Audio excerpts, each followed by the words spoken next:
बच्चों आज मैं आपको कोन का टोटल सरफेस एरिया और कोन का ही कर्व्ड सरफेस एरिया फाइंड करने का फॉर्मूला बताऊंगा।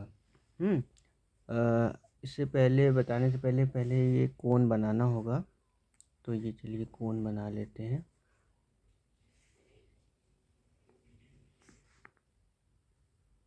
ये कोन बना लिया है। अच्छा, ये बॉटम में ये सर्किल होता है एक्चुअली। और सर्किल का आप लोग जानते हैं कि सर्किल का एरिया होता है पाई आर स्क्वायर।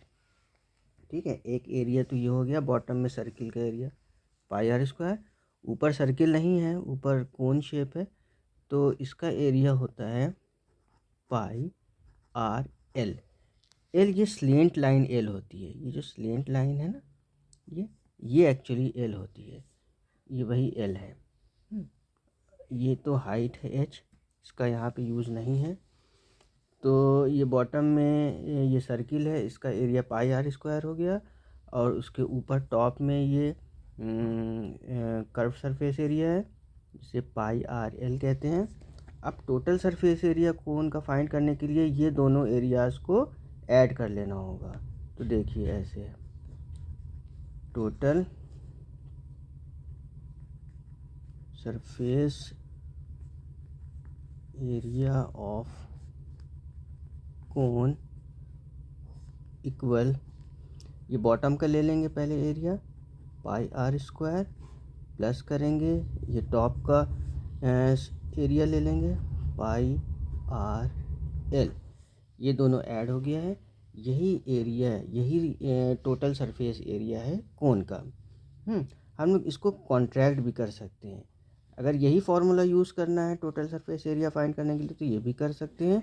लेकिन अगर हम इसे कॉन्ट्रैक्ट करके इसे छोटा कर सकते हैं और फिर उसमें वैल्यू पुट करके आंसर फाइंड कर सकते हैं, तो वो इजी होगा। अब देखिए पाई आर यहाँ पर भी है, पाई आर यहाँ पर भी है, दोनों में पाई आर है, बीच में प्लस है। तो हम लोग पाई आर कॉमन ले सकते हैं ऐसे, पाई आर ये कॉमन ले लिया। अब पाई आर से पाई आर कैंसिल हो गया, लेकिन ये आर स्क्वायर है तो एक आर यहाँ बचा, ये आर यहाँ ले लिया और अब प्लस लगाया। ये पाई आर से ये पाई आर कैंसिल हो गया, लेकिन ये एल बचा, तो एल को हम लोग यहाँ लिख लेते हैं। तो टोटल सरफेस एरिया ऑफ कोन ये आ गया। अब ये दोनों ही फॉर्मूले टोटल सरफेस एरिया बता रहे हैं, तो आपको जो इजी पड़े वो फार्मूला आप यूज़ कर सकते हैं। इसमें अगर वैल्यू पुट करेंगे तो भी आंसर वही आएगा, इसमें आप वैल्यू पुट करेंगे तो भी आंसर वही आएगा। अब ये क्योंकि ये टोटल सरफेस एरिया है तो इसका आंसर स्क्वायर यूनिट में आता है, square unit, S Q unit. जैसे कि आंसर 25 आया तो 25 नहीं लिखना है, बल्कि 25 centimetre square in this way. तो इसलिए स्क्वायर यूनिट्स यहाँ पे लिख देना चाहिए। तो ये इस तरह से टोटल सरफेस एरिया ऑफ कोन हो गया।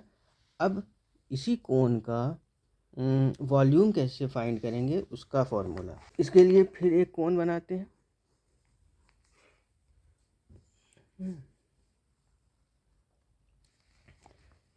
ये बॉटम में बॉटम का वही ये पाई आर स्क्वायर एरिया होता है। और ये इसकी हाइट होती है, ये इसकी स्लेंट हाइट है एल, ये स्लेंट तिरछी। तो इसका वॉल्यूम फाइंड करने के लिए वॉल्यूम ऑफ कोन ये इक्वल होता है, देखिए सबसे पहले ये ले लेंगे पाई आर स्क्वायर। ठीक है, ये पाई आर स्क्वायर मल्टीप्लाई हाइट से कर देते हैं, लेकिन आगे 1/3 लिखना पड़ेगा क्योंकि ये कोन है, ये सिलेंडर नहीं है। सिलेंडर होता तो स्टॉप करो, तो स्टॉप कर दो। तो 1/3 पाई आर स्क्वायर एच। ये फॉर्मूला ड्राइव हो गया है वॉल्यूम ऑफ कोन। ठीक है, इसमें आप वैल्यू पुट कर देंगे तो कोन का वॉल्यूम फाइंड हो जाएगा। ठीक है, इसका भी आंसर, क्योंकि ये वॉल्यूम है इसलिए ये क्यूबिक यूनिट होना चाहिए। क्यूबिक यूनिट्स में इसका आंसर आएगा।